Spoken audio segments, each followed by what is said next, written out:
Ngasibi ay cocopeat se ano tawagena si money plant se si money plant arang ba se white ka green ga lang ba se je thado ke tawbane nusi jabado khoi thaina degi haujaramba maksak khangba lei khara leidana ko sagi rodegi dum haujara leirambado adu dune baina thajani ni kabuk leisi asi kabuk leine ba ko ama handaki da loi gre mamang chei da ibane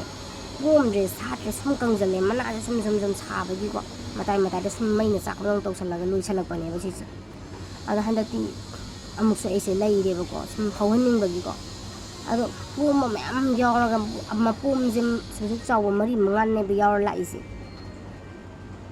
le kien gre hojim ama gumba ni gumma le hawre si ju kari oi doino khangde yam nuwa jagabado tawbasida sum aina honajabasida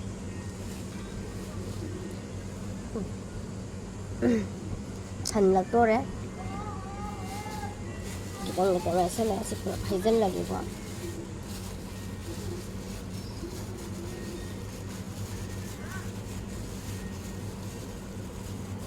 maso phone da si ta ba ta akogi udasu ugi matai masada akogi khunggun me lei haiba adusu dum thanei dana adusu sida su dum thawa yari maso si ko bisi ko ku amgi makhala mane rasi nei re jam se plastic se khara na to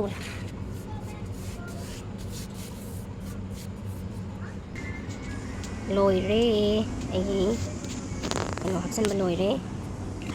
yare sei di sing happa kan khak tang bang khala kan mai pop thor ko aduna chap chare adu sama kum khata ban se hapsan lagi do ma se sida hapsan birage ano plastic ta masai ga mobile flex sing digi to pile sida hapsan birage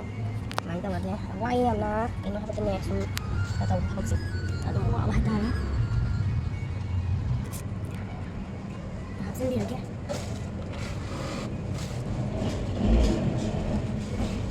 kalau ne ka bi oi ne ka ta se ne sini kalau tu plastic se jangan apa deh yes kita mau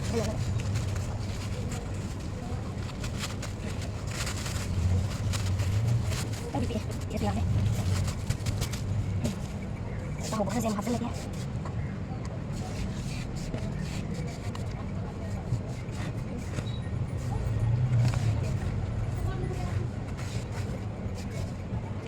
jadi apa ya nih proses boleh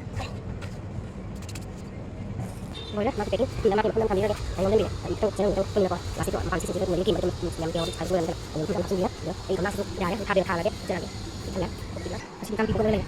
masih matu nak video ini mulai selesai itu boleh lagi sini mati sekarang khala aku boleh dan yang kau sini lagi aku kalau masih yang jadi sini hari ini ini aku tuh sini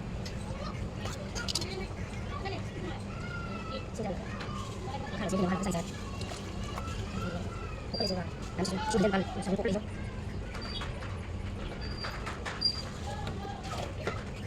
sekarang kalau yang kita lakukan tadi ada ini lah misalnya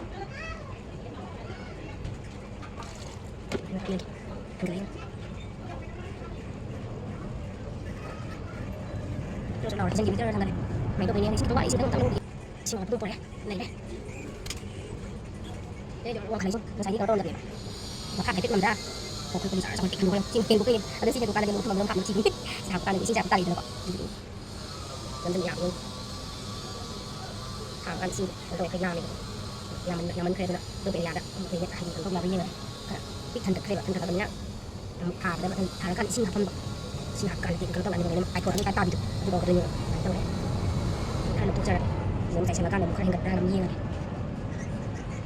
ít lâu quá xin học xin được đấy tôi thấy thế có nhiều lắm làm đúng mà đấy xin làm phải là phô phần này nè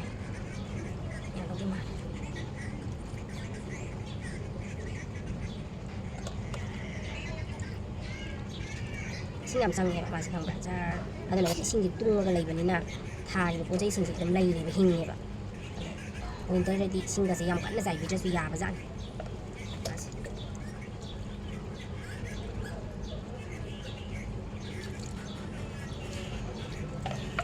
già này sẽ thấy cái thà và cái process nó câu giờ là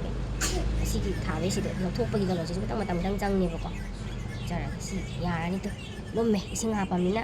ꯑꯗꯨꯝ ꯂꯥꯎꯔꯦ ꯁꯤ ꯃꯈꯥꯁꯤꯗ ꯑꯩꯅꯅꯦ ꯐꯤ ꯍꯥꯞꯄꯦꯕꯀꯣ ꯃꯥꯁꯦ ꯈꯔ ꯀꯩꯅꯣꯁꯦ ꯃꯥꯒꯤ ꯀꯩꯅꯣ ꯍꯣꯕꯒꯤ ꯗ꯭ꯔꯦꯟꯒꯤ ꯀꯩꯅꯣꯁꯦ ꯌꯥꯝ ꯂꯥꯎꯋꯦꯕꯀꯣ ꯑꯗꯨꯅ ꯑꯍꯥꯟꯕ ꯍꯥꯞꯄꯅꯤꯅ ꯂꯣꯏ ꯂꯤꯊꯔꯅꯤꯅ ꯑꯩꯅ ꯐꯤ ꯑꯄꯥꯕ ꯑꯣꯏꯅ ꯍꯥꯞꯆꯔꯦ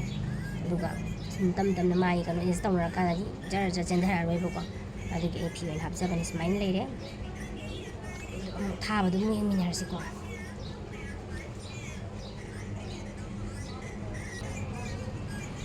ꯁꯤ ꯂꯩꯔꯦ ꯁꯤꯒꯤ ꯄꯥꯝꯕꯤꯁꯤꯅꯤ ꯑꯗ ꯀꯃꯥꯏꯅ ꯀꯌꯥꯝ ꯀꯟꯅ ꯃꯔꯥ ꯇꯥꯁꯜꯂꯕꯅꯣ ꯀꯌꯥꯝ ꯀꯟꯅ ꯆꯦꯠꯁꯜꯂꯕꯅꯣ ꯍꯥꯏꯕꯗꯨꯗꯤ ꯈꯪꯗꯦꯕꯀꯣ ꯑꯗꯨ ꯁꯨꯝ ꯌꯦꯡꯃꯤꯟꯅꯔꯁꯤ ꯑꯩꯅ ꯁꯨꯝ ꯀꯩꯅꯣꯁꯦ ꯀꯣꯀꯣꯄꯤꯠꯁꯦ ꯏꯁꯤꯡ ꯆꯥꯏꯕ ꯀꯥꯟꯗ ꯄꯥꯏꯊꯣꯔꯛꯄ ꯆꯦꯟꯊꯣꯔꯛꯄ ꯌꯥꯎꯕ ꯐꯥꯖꯤꯜꯅꯕꯅ ꯅꯨꯡ ꯃꯆꯨꯁꯦ ꯈꯔ ꯑꯗꯨꯝ ꯑꯩꯅ ꯍꯥꯞꯆꯔ ꯊꯝꯖꯕꯅꯤ ꯁꯨꯝ ꯗꯤꯖꯥꯏꯟꯁꯨ ꯈꯔ ꯑꯣꯏꯅꯕꯅꯀꯣ ꯅꯨꯡ ꯃꯆꯨꯁꯨ ꯃꯌꯥꯝ ꯍꯥꯞꯄꯅꯦ ꯌꯥꯝ ꯐꯖꯩꯗꯅ ꯑꯗꯨꯅ ꯅꯨꯡꯁꯤ ꯑꯃꯨꯛ ꯈꯔ ꯂꯧꯊꯣꯛꯄꯤꯔꯒꯦ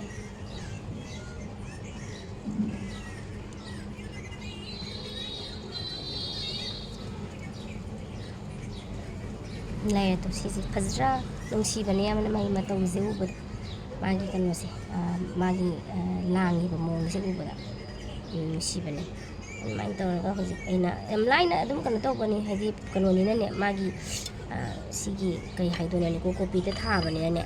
ꯌꯥꯝꯅ ꯀꯩꯅꯣ ꯇꯧꯗꯦꯕꯀꯣ ꯑꯗꯨ ꯃꯣꯏꯁꯨ ꯑꯗꯨꯝ ꯍꯤꯡꯗꯣꯏꯅꯦ ꯑꯗꯨꯒ ꯃꯔꯥꯁꯦ ꯑꯩꯈꯣꯏꯒꯤ ꯂꯧꯈꯠꯄꯗ ꯌꯥꯝꯅ ꯋꯥꯕ ꯀꯥꯏꯗꯨ ꯑꯣꯏꯗꯦꯕꯀꯣ ꯑꯗꯨꯝ ꯌꯥꯝꯅ ꯐ꯭ꯔꯤ ꯑꯣꯏꯅ ꯑꯗꯨꯝ ꯂꯥꯛꯄꯗꯣ ꯇꯨ ꯌꯥꯝ ꯐ꯭ꯔꯤ ꯑꯣꯏꯅ ꯂꯥꯛꯑꯦꯀꯣ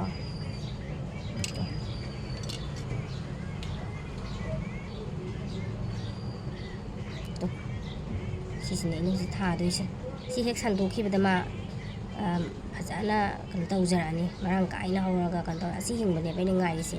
ꯅꯍꯥꯟꯈꯣꯏꯗꯤ ꯍꯤꯡꯕ ꯉꯝꯗꯗꯅ ꯌꯥꯝ ꯋꯥꯅ ꯂꯩꯕꯅꯦꯕꯀꯣ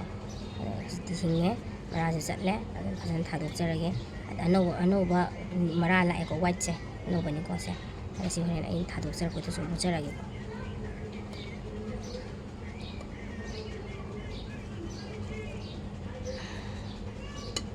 ꯅꯨꯡꯁꯤꯗꯥꯛꯁꯦ ꯁꯨꯝ ꯐꯩꯌꯦꯅ ꯂꯩꯕꯁꯤ ꯍꯦꯛꯇ ꯂꯣꯏꯁꯤꯜꯂꯛꯏꯕ ꯑꯗꯒꯤ ꯖꯔꯁꯨ ꯄꯠꯈꯤꯕꯅ ꯍꯥꯜꯂꯦ ꯁꯨꯃꯥꯏꯅ ꯊꯥꯔꯗꯤ ꯏꯁꯥꯗꯒꯤ ꯁꯨꯝ ꯂꯩꯖꯔꯗꯤ ꯀꯣꯠꯅꯤꯡꯉꯀꯥꯟꯗꯁꯨ ꯀꯣꯠꯄ ꯌꯥꯔꯦꯗꯅ ꯅꯨꯡꯁꯤꯗꯥꯛ ꯆꯥꯕꯁꯦ ꯌꯥꯝ ꯐꯩ ꯑꯗꯨꯃꯥꯏꯅ ꯇꯧꯔꯒ ꯊꯥꯗꯣꯏꯅꯤꯀꯣ ꯊꯥꯔꯒꯦ ꯑꯗꯣ ꯃꯥꯁꯦ ꯃꯌꯥꯏ ꯑꯣꯏ ꯀꯩꯕꯣ ꯌꯥꯝ ꯀꯟꯅ ꯃꯇꯥꯏꯁꯨ ꯅꯠꯇꯕ ꯌꯥꯝ ꯀꯟꯅꯁꯨ ꯃꯌꯥꯏ ꯅꯠꯇꯕ ꯃꯐꯝꯗ ꯊꯥꯕꯤꯗꯣꯏꯅꯤꯀꯣ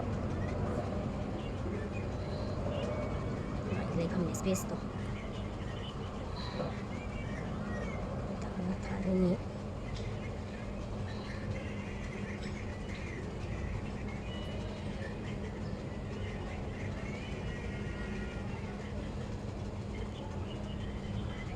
ꯈꯤꯇꯪ ꯌꯥꯝꯕꯅꯤ ꯃꯥꯁꯦ ꯈꯤꯇꯪ ꯆꯥꯏꯕꯤꯔꯒꯦ ꯑꯅꯧꯕ ꯈꯔ ꯌꯥꯎꯔꯗꯤ ꯃꯔꯥꯡ ꯀꯥꯏꯅ ꯍꯤꯡꯖꯔꯦꯗꯅꯀꯣ ꯎꯆꯦꯛ ꯑꯃ ꯊꯥꯔꯦꯀꯣ ꯂꯩꯔꯦ ꯅꯨꯡꯁꯤꯗ꯭ꯔꯥ ꯑꯃ ꯊꯥꯔꯦ ꯃꯊꯪꯗ ꯑꯃꯒ ꯑꯃꯨꯛ ꯂꯩꯔꯦ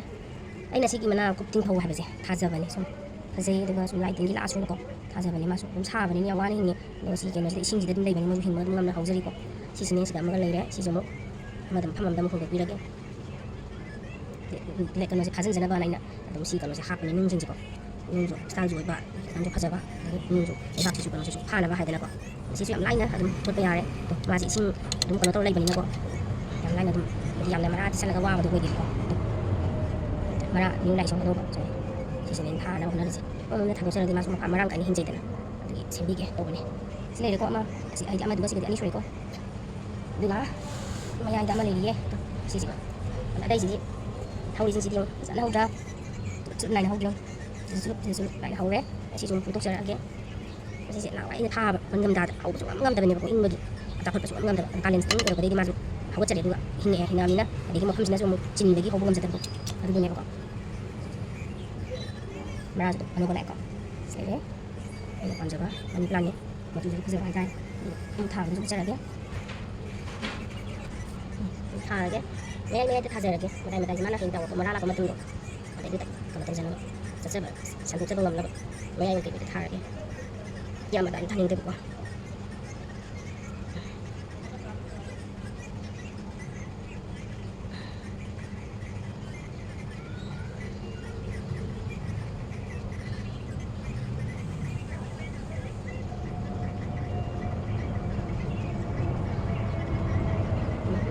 ꯍꯔꯥꯎꯔꯗꯕꯅꯤ ꯐꯝꯖꯥ ꯁꯦꯝꯕꯤꯕꯒꯤ ꯑꯩ ꯐꯖꯅ ꯁꯦꯝꯕꯤꯔꯦ ꯑꯩꯁꯦ ꯃꯔꯥꯡ ꯀꯥꯏꯅ ꯍꯧꯗꯣꯔꯦꯅꯀꯣ ꯍꯔꯥꯎꯔꯒꯗꯣꯏꯅꯤ ꯑꯃꯁꯦ ꯈꯤꯇꯪ ꯀꯩꯅꯣ ꯇꯧꯒꯦ खितang kano taunareba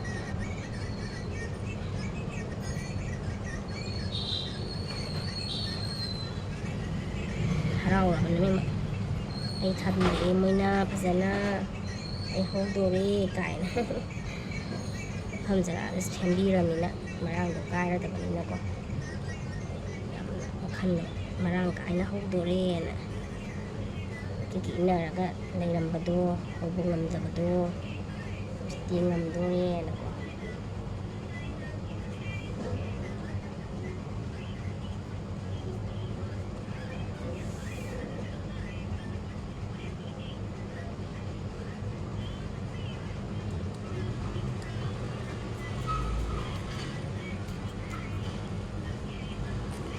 sida leire thadokjaba si gamla sidagi si gamla da transfer tore leire ado ai lo sanjarage sida har saura kanda mu mayam yeminarse ising kitang chaibirage masase